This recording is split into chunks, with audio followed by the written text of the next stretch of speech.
Hi, I'm Emilio.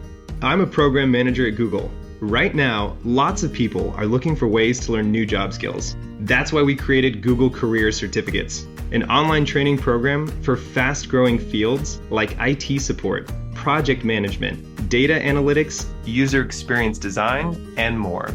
You don't need any prior experience, and you can be job ready in about 6 months. So put your skills to work. Go to grow.google/certificates. Welcome to the New Books Network. Welcome back to New Books in East Asian Studies, a podcast on the New Books Network. My name is Sarah Bramau Ramos, and I am one of the hosts on the channel. And I recently spoke with Arnab Ghosh about his new book, Making It Count: Statistics and Statecraft in the Early People's Republic of China. This came out in 2020 with Princeton University Press. And this is a really fascinating book about statistics in 1950s China. And that may initially seem maybe a little niche and maybe even a little distant if you don't also happen to work on modern China. But this book is, by exploring statistics, exploring something that feels immensely relevant in this pandemic, mid-pandemic, post-pandemic world. Because to quote from the introduction, statistics are rarely only about numbers and their truth claims.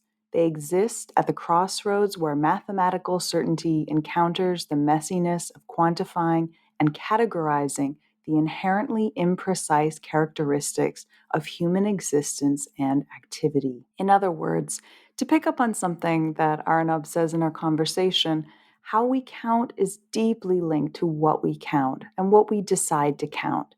And this book explores just this. This book looks at how, after 1949, the People's Republic of China dealt with the problem of statistics, how they built a centralized statistical system, what they decided to count, and how they tried to count it. This book follows how the PRC tried on different modes and kinds of statistics. And as is explored in the book, you see Chinese statisticians borrowing and learning not only from Soviet statisticians, as you might expect, but from Indian statisticians as well. And so because of this book is also really important from the point of view of global science in the 1950s and the history of scientific innovations and exchanges as well, because the exchange that the PRC has with India in particular, something that is discussed in the last part of the book, this is the first major scientific exchange that the PRC has with another country in the global south. And this is something that Arnab talks about in our conversation, but I'll just mark it here as a really important moment that this book looks at. And I should also add that this is a fascinating book because it is about statisticians. This book is built on documents, archives, memoirs, oral histories, and newspaper reports produced by statisticians and statistical bureaus. So this really is a story from their perspective. And this comes through so clearly through the book. You get a real sense of their perspective, who these men are and what drives them, their excitement over a new statistical approach that promises to be comprehensive and all-encompassing, their frustration over useless, irrelevant tables. And this is a frustration which, if you have ever had to fill out a government form, you will recognize. So, this is a necessary read for anyone who works on or who is interested in modern China, the 1950s, statistics. If you're interested in reading about and thinking with competing ways of knowing and understanding the world, and for all that this is about a very different time and place, there is so much here, from complaints about duplicated reports, ineffective reporting systems, competing ideologies about modes of counting, and notions about what should be counted and how to count it. All of this will be immediately recognizable, and it's deeply relevant, even frighteningly so, today. So with this, I hope you seek the book out, and I hope you enjoy the conversation that follows. I'm here today with Arnab Ghosh to talk about his new book, Making It Count: Statistics and Statecraft in the Early People's Republic of China. Welcome to New Books in East Asian Studies, and thank you for taking the time and for navigating time zones to speak with me today. Oh, thank you, Sarah. Delighted to be here. Really excited to get to be part of the new books sort of sequence of discussions. Of course. So, we will begin, as is tradition on the channel, with your beginning. So, could you say a few words about how you came to the field? How did you come to work on Chinese history and modern Chinese history in particular? So I guess I came to Chinese history partly because of the influence of a professor I had in college. But it turns out that it was a slightly long and I wouldn't call it torturous road, but it was a protracted road to get to modern Chinese history, because the professor who inspired me in college was actually a historian of Song China. And a lot of the classes I took on Chinese history in college ended up naturally being on the Song, Song Ming, Song Yuan Ming, and so on. So the initial exposure to Chinese history, I think, was in college, but then the interest in modern China sort of evolved over time. It actually evolved afterwards. After I'd graduated from college, I was working in DC on something completely unrelated to China, that I began to read more modern Chinese history as well, and then became interested in questions that had to do with modern China. Uh, I should add this sort of intellectually, or sort of the way, it's often a certain kind of sort of puzzle that attracts us to study something. And for me, what was sort of interesting about Chinese history, which was true as much for the courses I took in college, but then also then I think for what motivates a lot of the kinds of research that I'm interested in today, is this sort of the sense that I had of how distinct Chinese history appeared to me as someone who'd grown up in India, had a sort of reasonable degree of familiarity with Indian history, and then had some familiarity with European history and global history and so on. And what was distinct was not, not something that not some sort of cultural essentialization, but more sort of the role and nature of the state throughout Chinese history. And again, not so much as the state itself and how it had changed across history, but the way in which the idea of the centrality of the state figured in the minds of Chinese elite, especially in the 19th and 20th century. I mean, indeed throughout, but as my interest evolved, I became particularly interested in this idea in terms of how it affected the ways in which Chinese elites thought about the state, and then of course thought about the nation and the relationship between the state and the nation. And that was really distinct for me. It's sort of a kind of continuity that you can trace that is very different, at least from what the way in which Indian history would be talked about. So that was, I think, intellectually what was really interesting and exciting to try and understand. Again, not understand why it happened, but more in terms of what the implications of that kind of long, continuous thinking about the state might mean for, say, 20th century China, and even for China today. Very cool. So I can imagine that the journey from Song China to the 1950s, which is really what this book is about, was quite a long one. But some of the things you mentioned there, Chinese intellectuals thinking about the state, the role of the state, all of those sort of core themes seem very germane in this book in particular. Yeah, no, I think that's absolutely true. And in some ways, if you took look at Song history, and one of the major sort of themes in Song history is really the reemergence, or the emergence of Neo-Confucianism, the reemergence of Confucian-inspired ideas that then directly feed into reorganization of state and society in ways that you can then trace through the Ming into the Qing, and indeed into the 20th century. So in that sense, perhaps some of these ideas about thinking about the state and statecraft were sown in college itself. But in terms of encountering, sort of in terms of the 1950s and why that became in the end what I worked on during the PhD, I think part of it was also just at that time, this is sort of the late, 10, 15 years ago, the relative novelty of 1950s as history. It's still relatively novel, but it was significantly more novel 15 years ago. And it really seemed like we knew so little about the 1950s, and that automatically became something that I think I became attracted to, much more so than sort of the nationalist period of Republican China, which I felt was sort of terrain that had been fairly well trodden by then. Perfect. So let's keep that the newness of the 1950s, that idea as we transition into talking and diving into your book itself, making it count. So this book is, as the title suggests, all about statistics in the early People's Republic of China. And as we've sort of said, it really focuses on the 1950s.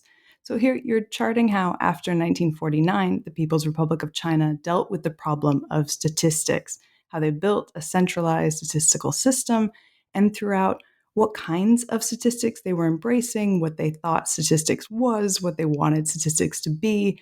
And this is something that's being, constantly debated and revised. So your book really follows this process as first Soviet-inspired methods of exhaustive enumeration are adopted with great enthusiasm, and then the problems and frustrations that arise. And then you turn to look at what alternatives are sought, focusing in particular on exchanges with Indian statisticians, and then how more ethnographically informed methods were turned to during the Great Leap Forward. And sort of like a central part of the book, as I've sort of tried to hint at here, is therefore the question of what statistics is, and intimately connected with this, what the relationship is between various kinds of statistics and the different views of social reality that statistics tries to capture. And one thing that this book as a whole really powerfully does is to destabilize the idea that there is just one statistics, because there are at least three different methodological approaches to statistics that we see Chinese statisticians using or considering here. So you have the exhaustive, the kind done by the Soviet Union, the stochastic, what Indian statisticians were championing, the ethnographic, Mao's favorite approach. And then these three approaches stand in, of course, opposition to what the Chinese statisticians call bourgeois statistics, statistics done in the West, which is mathematical statistics. And we're going to talk about all these different parts of the book. But before we get there, I was wondering if you could build on something that you just sort of started hinting at, which is where this book fits in terms of PRC history. Because, in terms of the scholarship that this book is engaging with, as listeners can probably tell, you are, of course, speaking to a number of different fields here, and you're bringing concerns from the history of science and the history of statistics, not to mention a sort of transnational approach to modern Chinese history. So could you situate this book within this scholarship? Where does the book fit within the field, and where are you hoping to bring the conversation about the early PRC with your work? So I think this is two things I guess I would highlight here in terms of how the book might be in dialogue with PRC history as a field. The first is I think something that we perhaps need to pay more attention to, which is as I point out in the introduction, sort of to look at sort of the more formal and institutional elements of the early PRC state. There is, for I think very understandable reasons, a lot of the scholarship, even a lot of the contemporary reportage from the 1950s, focused tremendously on the whole range of campaigns, starting very much with land reform at the very beginning and moving on all the way through to the Great Leap Forward. These are sort of the two major campaigns that bookend the decade. There's an emphasis on understanding the nature of these campaigns and how they operated and the kinds of impact they had on Chinese society, on Chinese economy, on Chinese culture, and so on. And of course, that is a hugely important and completely justified focus to have.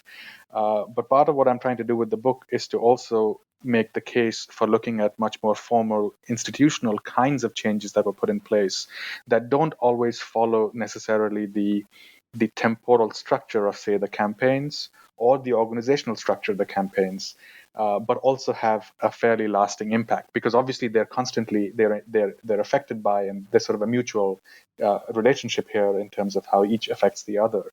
So in terms of PRC history, I think it's an attempt to go back and look at sort of the formal structure of the state and understand how they were operating. And part of that, I think, is also therefore to take seriously what this early moment of state building was like, because I think there has been all along, and there are periods when this sentiment, I think, becomes extremely relatively strong, but it's present throughout, which is that we tend to think of this as an ideologically charged time, and a time of excess and a time of certain kinds of sort of real repression as far as the common people are concerned. And in certain cases that's true, but I think it again misses the point that there were a lot of people who were deeply invested in building a new society and in fundamentally restructuring their economy with a really ambitious and very progressive goal in mind.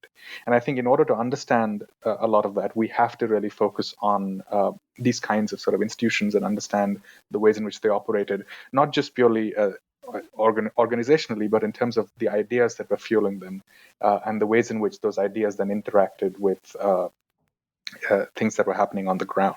So that's sort of one broad area of sort of, I'm hoping that we'll see more works like these also in the future, and that'll help, I think, to bring the campaigns and then this sort of these kinds of works that focus on the formal structure of the state, integrated dialogue with each other.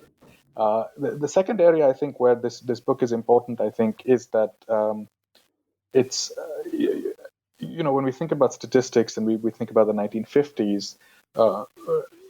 Even someone who has only a passing awareness of modern Chinese history will immediately gravitate towards the Great Leap Forward, and even more so the famine that resulted out of the Great Leap Forward. So there is a sort of a demographic story to the 1950s that is linked to chaos and failure and massive loss of life. And I think that in some ways, again, clouds our understanding of what was actually a very dynamic period in Chinese history. And looking at sort of an earlier period and not in some ways holding ourselves hostage in some ways to what we know happens later on. Because, I mean, from our vantage point, we of course know that the Great Leap Forward is going to happen and there's going to be a massive famine in the late 1950s. But to take seriously the kinds of activities, the kinds of goals, the kinds of ambitions that Chinese statisticians had, Chinese planners had, I think, helps us understand a much more dynamic process. And we then see the Great Leap Forward not necessarily as some kind of obvious outcome of certain policies, certain tendencies that were part of the Chinese state. Perhaps, if you want to go be more extreme, so this was bound to happen because of certain aspects of Maoism or something like that, but rather to recognize the Great Leap Forward also as a particularly contingent outcome that has to be then placed in a longer trajectory of, debate, discussion, contestation over statistics and planning. So there are these two aspects. Actually, I'll mention a third. So I've mentioned two. A third one that I think is also relevant is that it's an old debate. It keeps coming up. There's a certain degree of relevance that it enjoys because as historians we always fixate on, well, is this a moment of rupture? Is there continuity? What's going on? And 1949 is ripe for this kind of discussion, right? Because there was such a self-proclaimed attempt to be different from the Chinese communists. When they came to power, they were so conscious in trying to distinguish what they were doing from what had preceded them, what had preceded under the nationalists. So there's this debate about, well, how much, what kinds of continuities can you trace? Where are the points of rupture and so on? So in that sense, I think in the past 10, 15 years, a range of works had emerged actually that had stressed the various ways in which you can trace continuities. And of course, this was also reacting to an earlier moment, I guess, which was all about pointing out ruptures. So part of the book is in dialogue with some of that kind of discussion, but it's not sort of. I guess what I would say the book is trying to do is to point to the fact that there can be ruptures and continuities. It's important to focus on what precisely we are looking at, whether it's in terms of a particular discipline or a particular state, a set of state practices like statistics, or whether it's something more about actual political control or political changes. We need to focus on what the actual place at which it's taking, where it sort of unfolds, as well as the nature of what it is. So in the case of statistics, you can actually see a very strong break that does emerge, as you were pointing out, in terms of this move to exhaustive enumeration. But it's not in 1949 that you see this break, really. It's actually a little later. So then it becomes also a question of how do you actually recognize where the rupture is and where the continuities are. Absolutely. And you mentioned there the 1949 break, which is sort of gesturing, taking us into chapter 2 of the book, which sort of looks at this early period. And as you just said, this part of the book really shows that it is not, as you just pointed out, a very clean break, but a series of breaks. I think you call it a series of ruptures that sort of take us through the early 1950s. It's not 1949, everything changes. Things change gradually over this period. But picking up on something that you mentioned when you're talking about sort of the first intervention that this is making, and thinking about, the statistics and statisticians, and the people who are bringing this sort of new idea of statistics to China, and in turn engaging with the Chinese state. I wanted to talk a little bit about the statisticians, because this idea, the questioning that you're bringing here to what statistics is, I think is so fundamental in this book because of the sources that you use. So your book uses unpublished documents, letters, memoirs, oral histories, and other materials, but just about everything that you're dealing with was produced by statisticians and statistical bureaus. So this book has an interesting focus because you're telling this story about statistics, as you say in the book, from the inside out, not from the perspective of political leaders or other outside figures. So could you say a few words about the sources and this approach? Did you go into the archives, into your research for this book, looking for statisticians, or how did you sort of come up with this focus? So the focus really emerged in the archives, in as much as in the early stages, when I was sort of trying to draw up a prospectus and a research plan and apply for grants so that I could go out and do archival research in China. My idea at that time was really to use the 1953 census of China, which is recognized as the first modern census in Chinese history, as sort of my major case study. I thought I would try and look for materials on the census and use the census then as a way of then understanding what was going on in the larger world of statistics. And this, in some ways, I think reflects one of the other broader conceptions that we have. I think when we think about statistics, we tend to gravitate towards demographic data. We tend to think about the census and the ways in which we count people. And that was certainly my early sort of plan as well. But that changed significantly in the archives itself, because as I was collecting materials, as I was encountering a range of materials, initially I tried to find materials on the 1953 census, and I very quickly discovered, this is primarily at the Beijing Municipal Archives, where I did a fair amount of research for this book, that I could find guidelines that outlined how the census should be conducted, and then I could find a lot of results. But I found very little material in between that actually talked about how the census was indeed conducted. So there was sort of a gaping hole in the middle, and this is a bit of a sidebar, but we can go into it if you want later on, in terms of what the popular perception, not popular, the expert perception in 1954 was when the results were declared, because there was a sense that there was a degree of skepticism amongst China scholars that the census wasn't really conducted. And I was aware of this skepticism and not encountering or failing to find a lot of materials that talked about process, that talked about the kinds of difficulties that might be encountered when they went out to collect the data, how they processed it, how they collated it. Definitely made me more sympathetic to the skeptics from the 1950s. So, in as much as I was discovering an absence and sort of recognizing that perhaps the census and demographic statistics were not really the driving or the real area of focus for China statisticians in the 1950s, I was being overwhelmed by other kinds of material, and a lot of this material then ends up being what the book draws upon, which had to do with much more fundamental questions about what is statistics? How should we define it? Is it a natural science? Is it a social science?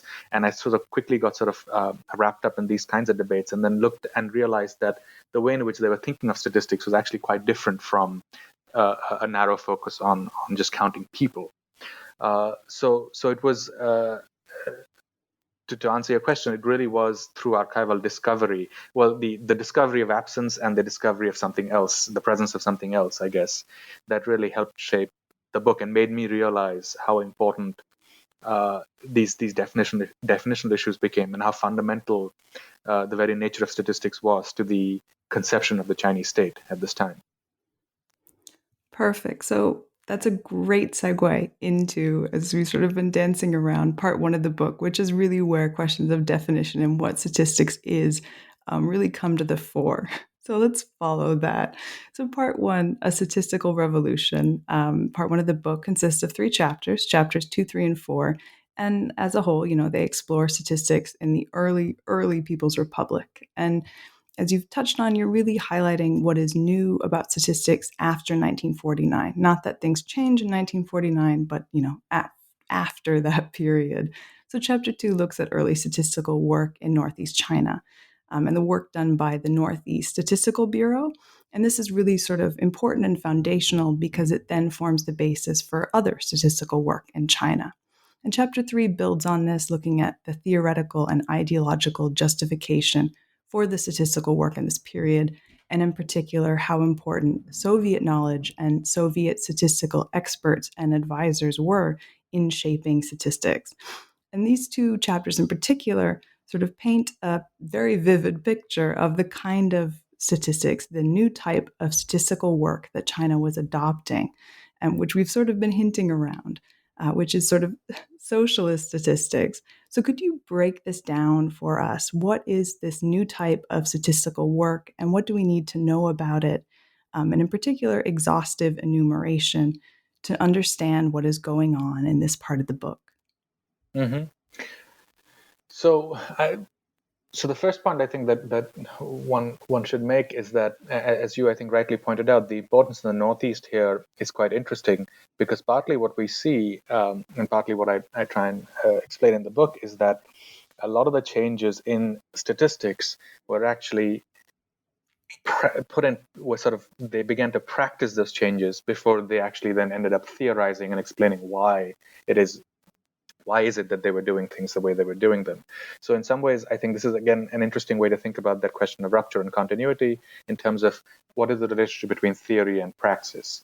And in the case of statistics, as I discovered in the Northeast, which the communists were able to control the Northeast actually well before the establishment of the PRC in October of 1949. They were actually in control of parts of the Northeast in 1948 itself. So the Northeast, because of its particular history as under Japanese control in the decades immediately preceding, had actually already a significant concentration of industry in China. So Shanghai is one major concentration of industry at this time, and the other was in the Northeast. And the Japanese had been doing a fair amount of statistical work themselves. This is something that actually Prasenjit Dwara draws upon heavily in his work as well, the records of the Mantetsu, for instance. So in some ways, there was a large industrial sector that needed to be mapped, and that needed then to be sort of brought in line with nation building as the PRC was established after 1949. But in order to do so, what the Chinese statisticians who were put in charge of the Northeast, in particular the person I spend a fair amount of time talking about, a gentleman by the name of Wang Sehua, he was relying heavily upon advice from Soviet statistical experts. And this is at a time, again, when the relationship between the Soviet Union and China was extremely close. In very simple terms, the Chinese leadership saw the Soviet Union essentially as a success story that could be emulated, a country that had rapidly industrialized, having been largely agrarian only a few decades earlier, had rapidly industrialized and become a modern industrial economy that had played a huge role in the Allied victory in World War II, and now was, as you know, in 1949, as the Cold War is increasingly becoming a reality, what provided a symbol of real sort of not a symbol, but an alternative to sort of the West in terms of how a future society could be and a future economy could be. So in that context, the experiences of the Soviet Union were taken very seriously. They were seen in some ways, to put it even more bluntly, as what lay in China's future. And in the realm of statistics, how this played out was that you saw a tremendous reliance on counting everything exhaustively. What this basically meant was that if you were collecting statistical data, the only way to collect reliable data was to make sure that you were conducting a census of whatever it is you were counting. So if it was industrial production, you had to essentially account for every unit of whatever the industrial good was that was being produced. If it was agricultural yield, you had to make sure that you were actually accounting for all of the yield. And this was set up in contradistinction to other kinds of practices of collection. For instance, as I outline in the introduction, also, and the way and what you mentioned, you could also collect data in sort of an ethnographic mode, which is where you were sampling, but you were sampling based on your own personal sort of a range of sort of personal choices you were making based on maybe your claims to familiarity with a particular region, and then you would exhaustively study a small section of that of any larger reality, and then extrapolate based on your findings to claim some kind of universal knowledge. And then the other method, which was really in the late 40s, really not even on the horizon for a lot of countries, was to do some kind of mathematically based, probability based sampling, essentially randomized sampling. But what they got from Soviet experts at this time was that the right way to count, the only sort of objective, scientific, comprehensive, complete way to count is to count exhaustively. And this is sort of partly what I traced then in that first chapter, to try and understand how the ways in which the institutions, what kinds of institutions were set up, what kinds of how many personnel were employed, and then the fact that by 1951 or 52. What had been achieved in the Northeast was seen as being very successful, so that then it became a model for expansion nationwide as discussions began about building a national statistical apparatus. And this is sort of what, again, at the national level too, it's a similar kind of Soviet influence that became hugely important, which again stressed a unified system entirely dependent on setting up at every level structures that allowed you to count exhaustively. Hello, everybody. This is Marshall Poe. I'm the founder and editor of the New Books Network. If you're listening to this podcast, you probably love to read. I know I do. So I'd like to recommend you subscribe to Scribd. Scribd is the ultimate reading subscription service, letting you explore all of your interests in any format you choose: ebooks, audiobooks, magazines, and more for only $9.99 a month. All your favorite things are there. You get an entire library for less than the cost of a single book. No complicated credit cards or additional purchases required. If you're not sure what to read, Scribd combines the latest technology with the best human minds to recommend content that you'll love. Want to change things up? You're free to switch between titles, genres, and formats at any time on your phone, tablet, or computer. And here's the best news. Right now, Scribd is offering NBN listeners a free 60-day trial. Go to try.scribd.com/NBN for your free trial. That's try.scribd.com/NBN to get 60 days of Scribd for free. Support for this podcast comes from Invent Together. According to studies, less than 13% of all inventors who hold a U.S. patent are women. Black and Hispanic college graduates patent at half the rate of their white counterparts. But we can fix that by increasing participation in innovation and patenting by underrepresented groups. It would quadruple the number of American inventors and increase annual GDP by almost $1 trillion. Invent Together is a coalition of organizations, companies, universities, and concerned citizens committed to ensuring that everyone has the opportunity to invent and patent. Because the more diverse the American patent system gets, the stronger and more successful our nation will become. What can you do to help diverse inventors patent and unleash economic opportunity? Find out at inventtogether.org. Learn more and take action today. Perfect. And something you mentioned here, which sort of goes to the idea of, counting everything, is that in this socialist statistics, the idea is that everything can be counted. You sort of point this out as one explanation why this model, this way of doing statistics is so persuasive, because it's the promise that this kind of statistics, unlike mathematical statistics, which assumes that counting generates errors and aims to control errors, the promise of social statistics is the elimination of errors. The idea that this will be a comprehensive system. There's no need to calculate for errors. There are none. I thought this was particularly interesting in sort of explaining at least part of why this system appealed so much, especially at this period of time. Absolutely, and I think the way to think about this is, if you're in a relatively controlled environment. So, say you're in a school, and you need to find out how many students there are in the school.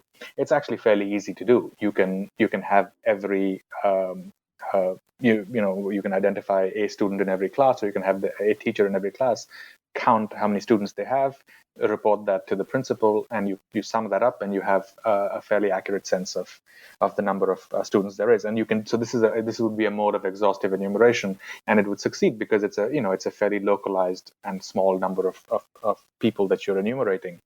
And it's precisely then this notion that there is no chance that there's going to be an error. This is absolute and perfect knowledge, and that's really the attraction. Of course, it becomes much more complicated as you start sort of expanding the scale of what you're counting, and also once you start counting different kinds of things, not just things that you can easily isolate and convert into simple units. But I think as I point out, there's also a much more deep-rooted logic behind this, and it had to do with precisely an understanding of how should one ascertain social reality. Is there a correct way to even begin to ascertain social reality? And here, this is where the justification that once they had set up a structure that really that really functioned on the basis of exhaustive enumeration, what followed in the early 50s was an engagement with some of the sort of the theoretical ideas behind why this made sense. And here, Chinese statisticians, in dialogue with and drawing upon debates in the Soviet Union, really made this very strong distinction, a definitional distinction, where they said statistics is a social science. It's not a natural science. And what this meant was that statistics really took as its object the study of society, counting of social phenomena only, and not, therefore, it wasn't interested in trying to operate in the natural world, so dealing with the natural sciences, or say interested in sort of the ways in which space could be counted, sort of extraterrestrial kinds of investigations, but only the social world. And the reason why this distinction was important was because they said we have to recognize that the laws as they operate in the social world are different from the ways in which they operate in the natural world. Where are they getting this from? They're getting this from a fairly reductive reading of what Marxist teleological progression should be like. I mean, if you boil down what they were perhaps getting from a lot of again, it's not what they were getting from Marx directly. It's mediated again through debates in the Soviet Union, and then their own understanding of some of these debates. In essence, was that we know how history unfolds. We know that we are going to go. We are in sort of a stage that of say a certain kind of capitalist stage, and we're trying to transition into socialism. And from socialism, eventually, we're going to end up in communism, where the state itself will disappear. There really is no uncertainty to any of this. So if we recognize that there is no uncertainty, then how can we employ modes of counting, methods of counting that fundamentally depend upon uncertainty and probability? So they said, on that basis, we cannot therefore use any kind of mathematical statistical approach that relies on probability. And this goes back to what you said earlier on, which is this notion of error, and how do you control for error? Because in their understanding, the way you control for error is by counting everything. So you have a 1:1 relationship with what that social reality is. What mathematical statistics and probabilistic methods would say is that, well, you can actually never achieve that. You will always have errors when you try and count, especially as you scale up to very large numbers. There will always be errors. There can be errors that are human in nature. There can be errors because of design or other reasons. So what you can do by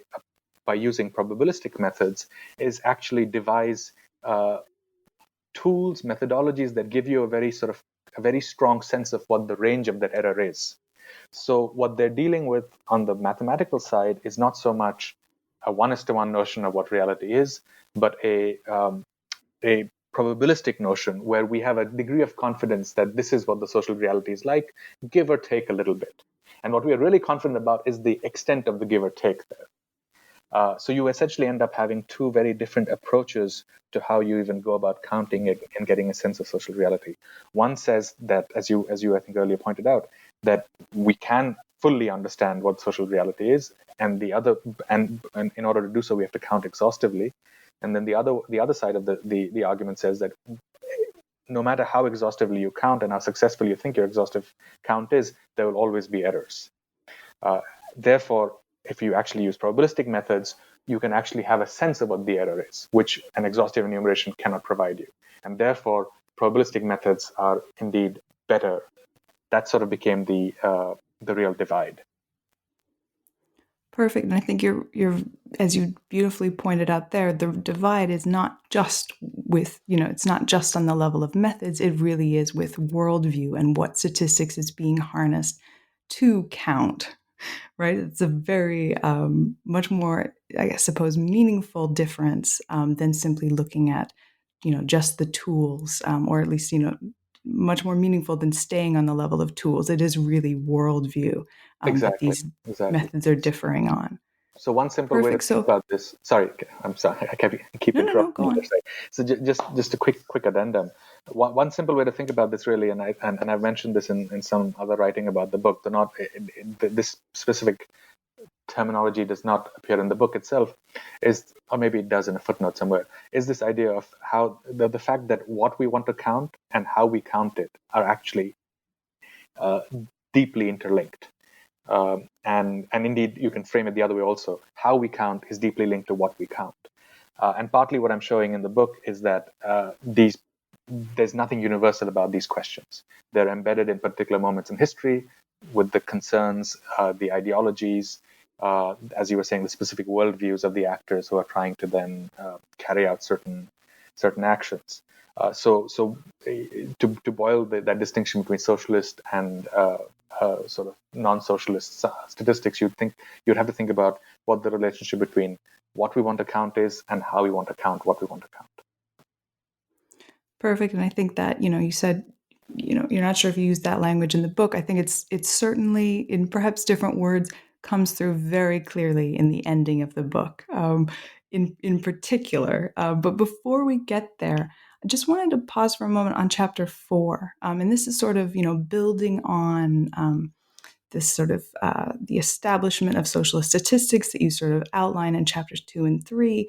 But chapter 4 is, to my mind, really a really interesting chapter, because you're sort of looking at consensus formation. You're looking at how statisticians come to adopt this new idea of socialist statistics. And this is very much not a top-down story. You take us through how the adoption of socialist statistics was negotiated.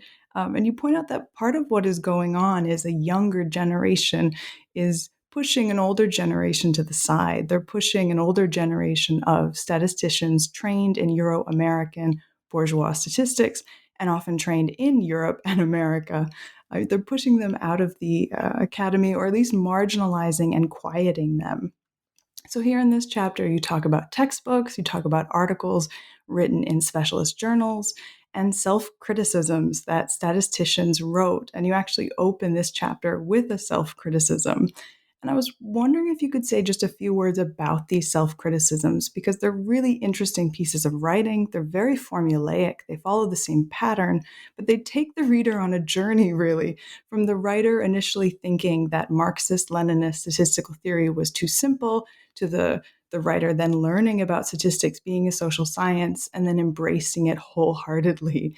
So could you just say a few words about these self-criticisms and what they show us about, consensus formation? I think you're totally right, and they are a genre in sort of PRC, if you will, in PRC writing in some ways, because self-criticisms were actually a mode of performing a certain kind of what you might call fanshen, right? The ability to recognize and physically turn your body around, but intellectually sort of turn yourself around and sort of recognize the truth and the wisdom of a particular sort of set of ways. In this case, it would be, of course, Marxism, Leninism, and then Maoism gets added onto it. So there's a broader genre within which a whole range of intellectuals, but also people from other walks of life, did write through the 50s, 60s, 70s these kinds of self-criticisms as a way of demonstrating their or not even demonstrating, it's actually as a way of performing, I guess, a certain kind of rehabilitation. What's interesting is that this genre then also finds a place when it comes to statistics and the ways in which you see who is attacked, who feels compelled in some ways to write these kinds of self-criticisms, and where they get written, and what what the content of them is, as you were suggesting, which really goes follows this again. The once you read a few of them, you realize that there's a certain formulaic sort of pattern to them. But even within that, it is sort of pointing to the ways in which to be sort of prosopographical for a second, which you can see with most of these people who write these self-criticisms. They are people who are in what would otherwise be thought of as the prime of their academic or intellectual careers.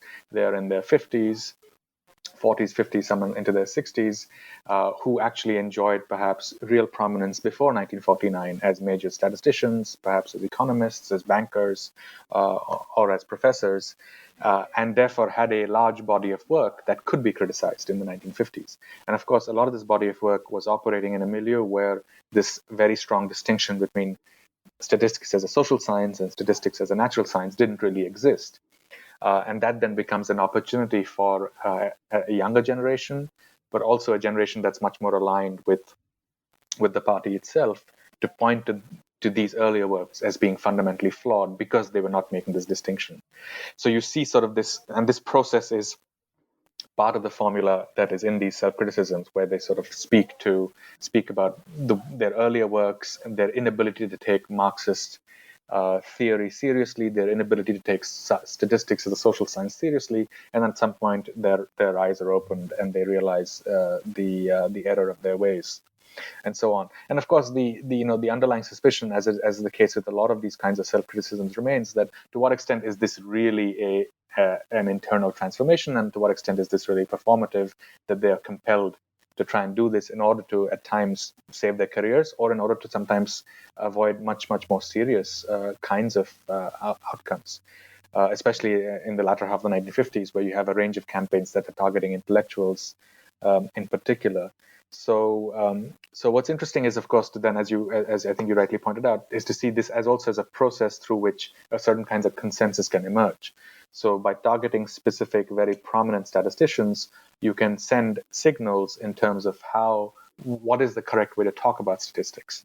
And I think that is largely what happens through the kinds of self-criticisms that someone like Jean Guobao writes, for instance, in 1956, if I remember correctly, or 57.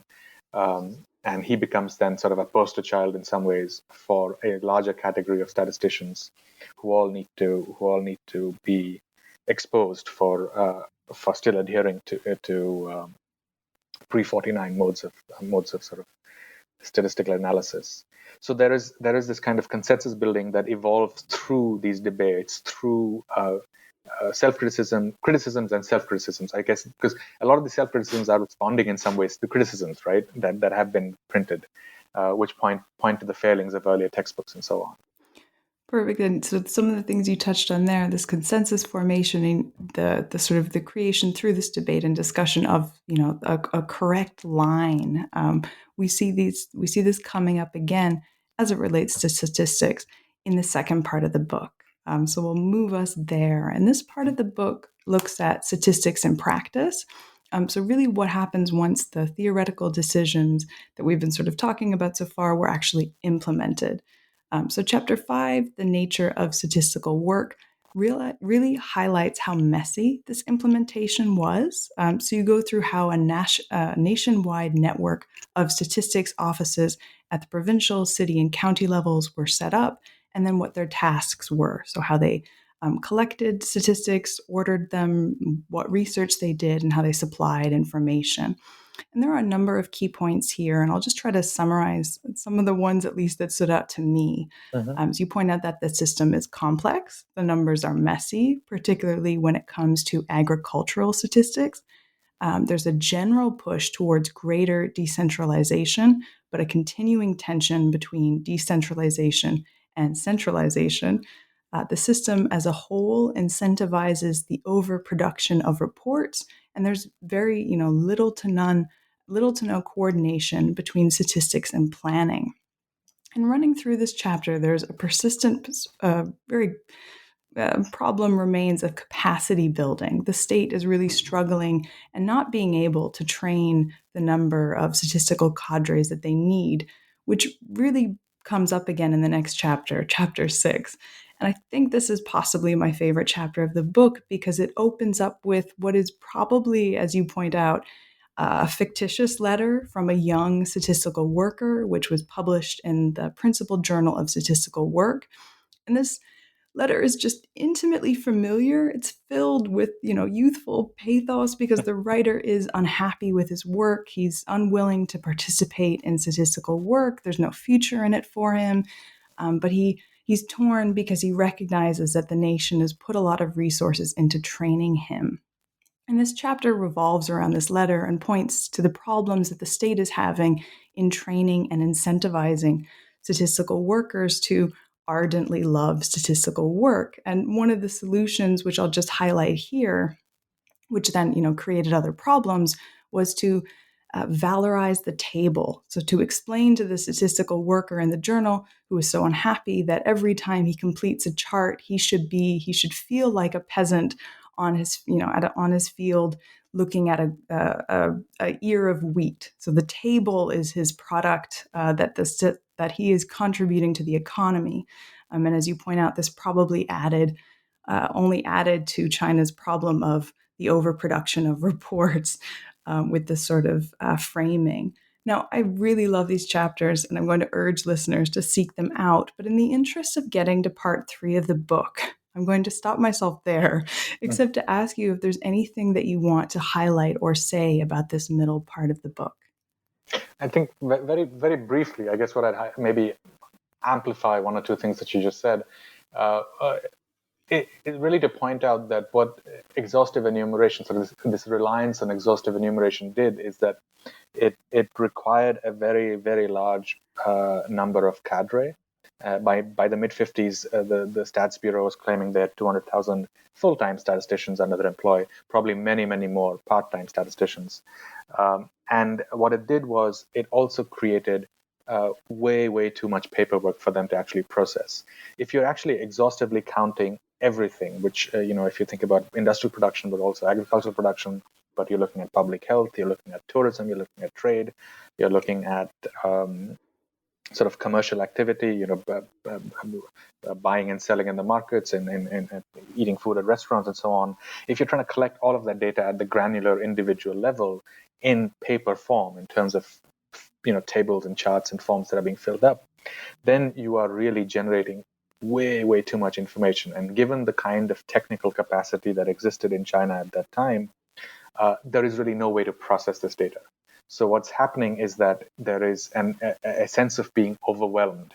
And there's a phrase that I encountered in the archives where from internal reports, where several people are bemoaning the fact that a lot of these tables are actually they're useless at the moment of production themselves. So the moment a table is completed, it's actually virtually useless because we don't have the capacity to actually make sense of it in terms of some larger comprehensive picture of the economy or of society and so on. And then, as you pointed, this process gets further exacerbated because you have, in order to try and incentivize younger men and women to participate in statistical work, you are equating statistical work, which is essentially a white-collar service. It's not it's not something that produces a tangible good, whether it's steel, whether it's wheat or rice, or any other kind of, something physical that you can hold in your hand. There is a campaign that is mounted that actually tries to make this connection and say, well, the table is actually tangible. It's a tangible product that you're producing. And some of this, again, goes back to deeper questions about how do you calculate economic production. And this is at a time in China in the 1950s, actually all the way into the 1980s, where the system of national accounting doesn't include service work. It doesn't include work that is, things like statistics, accounting, other kinds of office work that should be part of economic production but are not included. So therefore, it's in a milieu where material production really is what is valued. So that then, as I said, creates a perverse incentive to further fuel the production of tables. So you can see sort of this real craziness that by the mid 50s, a lot of Chinese statisticians recognize is absolutely untenable.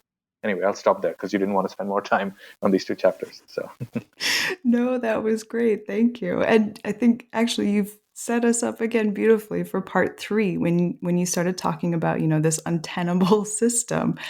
Because part 3 of the book, which you've titled Alternatives, looks at the different paths that Chinese statisticians reach for in the late 1950s. They're sort of frustrated a little bit with the system that they have. There are problems in it, and by the late 1950s, they are seemingly able or willing to sort of recognize these problems. So Chapter 7 looks at one of the new paths that they, look towards. And here you're looking at the interactions between China's State Statistics Bureau and the Indian Statistical Institute.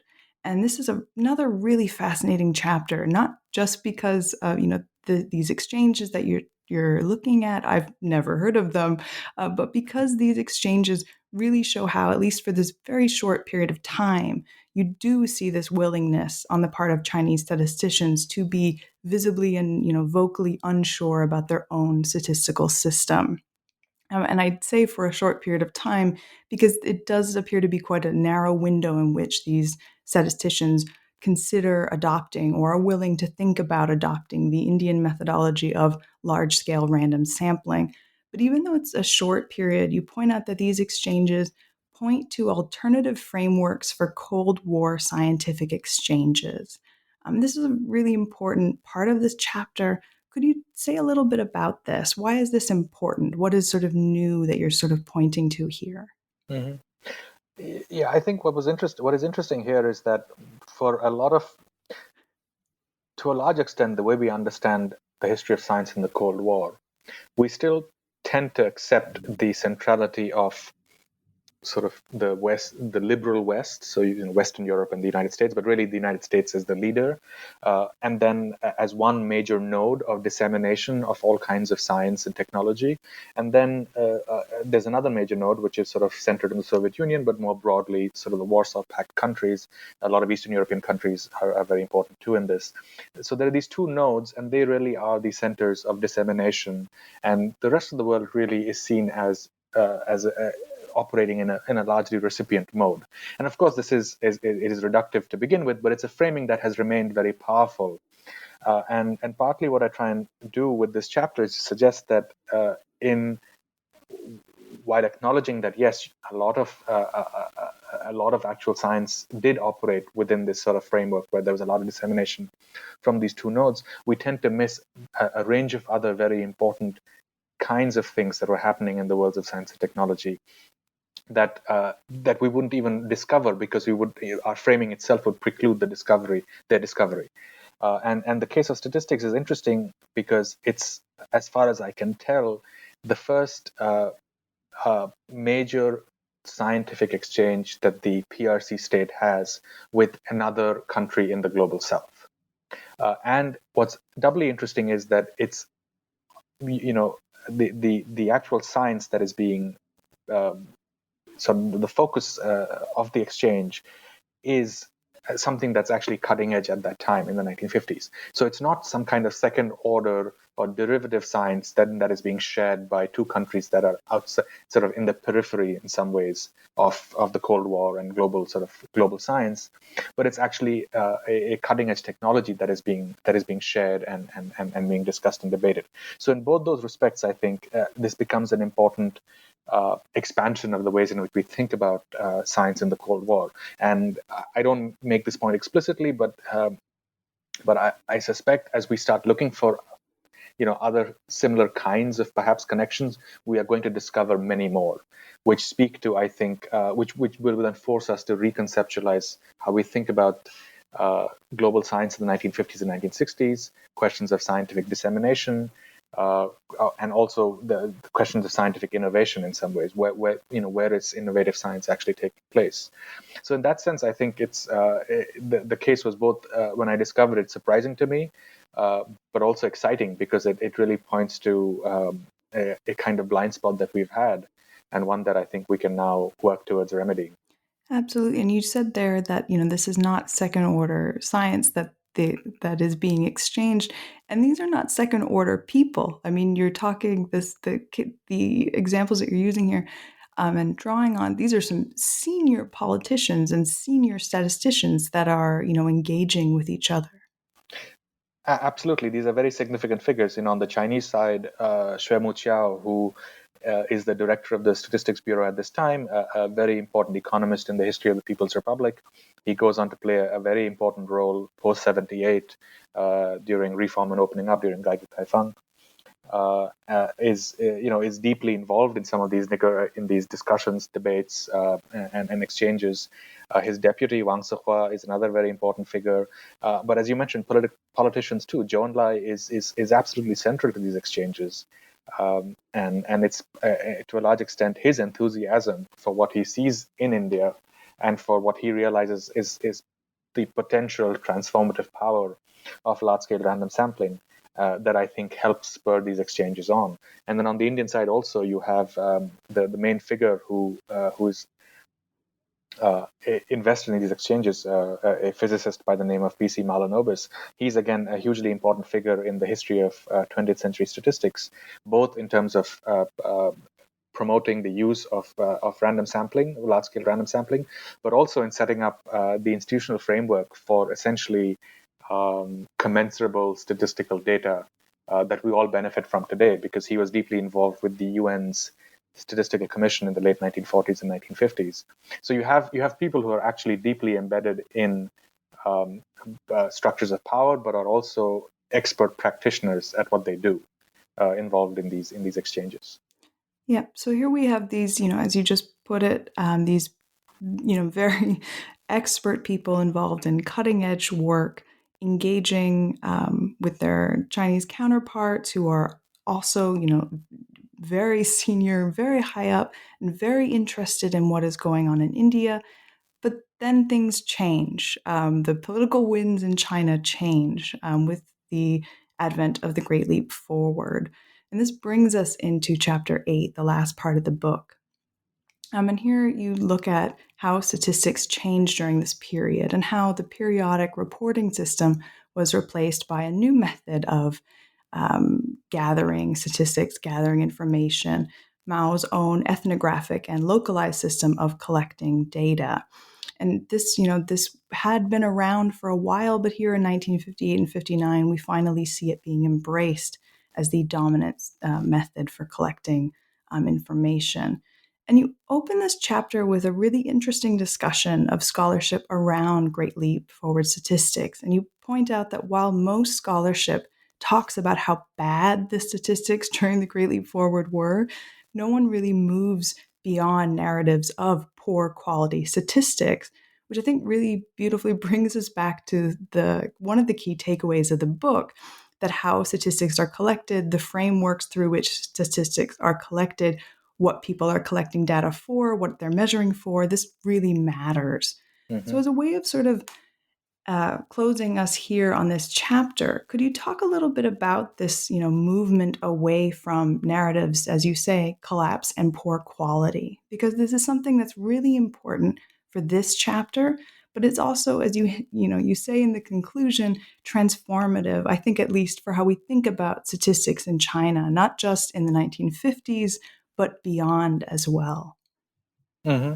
I think for me, what was striking when I was doing the research for this chapter was to actually discover how much resistance there was from the statistical establishment, the State Statistics Bureau, to the kinds of changes that were being imposed. So you have in 1958, a system that has been built up. So it's more or less in place by the mid 1950s. We talked about this, the series of exchanges with Indian statisticians centered on large scale random sampling. But the bulwark of the entire statistical establishment remains exhaustive enumeration through what are known as periodical reports. Reports that are data that's collected with a certain degree of periodicity. And there is a certain degree of investment, there's a certain degree of capacity that has been built. And as we talked earlier, there is a particular theoretical understanding that undergirds why this is the best way to proceed with collecting data. All of that's in place in early 1958. And then you have essentially a movement that begins in Hebei, centering around trying to reform statistics. It's very much anchored in a certain kind of great leap forward rhetoric about how we need to break free of the kinds of restraints that are holding us back. There's as is part of the rhetoric surrounding Great Leap Forward, there's a very sort of utopian attempt to break free, and this has to do with sort of very much about the fact that human will can overcome all kinds of obstacles, sort of voluntarism at its core, which is one of the key theoretical ideas in Maoism itself, and that comes almost at 90 degrees then to the ways in which the Statistics Bureau approaches their statistical work. So what was interesting was to recognize how they, even though these are all highly politicized moments, you have gone through a range of campaigns where you can easily become a target for criticism, and you can very quickly lose everything that you have in life. Even in light of that, the Stats Bureau makes attempts to hold on to the kind of expertise, to hold on to the kind of capacity it has built. And that was really interesting to me. And again, it points to, I think, the ways in which we need to avoid sort of reductive narratives of, statistics just collapsed. It was actually a very interesting process of negotiation, but also essentially, again, a theoretical debate about what should statistics be. And the people who were on the ethnographic side were essentially making the claim that this kind of large-scale, exhaustive enumeration doesn't really get you the kind of granular, detailed information that you need to understand what social reality is. And as you point out, this is indeed this kind of understanding had been there throughout the 1950s. It had informed some statistical work before 1949 in Yan'an and areas that the CCP controlled in the 30s and 40s. But within sort of the political and ideological climate of the Great Leap Forward, this particular methodology, which I've labeled ethnographic, gets labeled or has a certain kind of theoretical aura attached to it. And now it becomes sort of the Maoist mode of social analysis. And these claims to sort of expertise that have to rely on the individual researcher being himself or herself physically present in the place that they are investigating. So to be in the village, to personally study what's going on with agriculture, with social relations, with other kinds of production, that really is the true way to gain knowledge. And that, as you can imagine, is completely at contradistinction with the exhaustive enumeration mode. Sets up a real sort of challenge. But given the climate, what you see is a resistance from the State Statistics Bureau. But eventually, they don't have they are sort of forced to make this adjustment. But what's interesting is that the adjustment happens over an 8 or 9 month period. It's not sort of the flipping of a switch in some ways. And then, as I point out, this leads to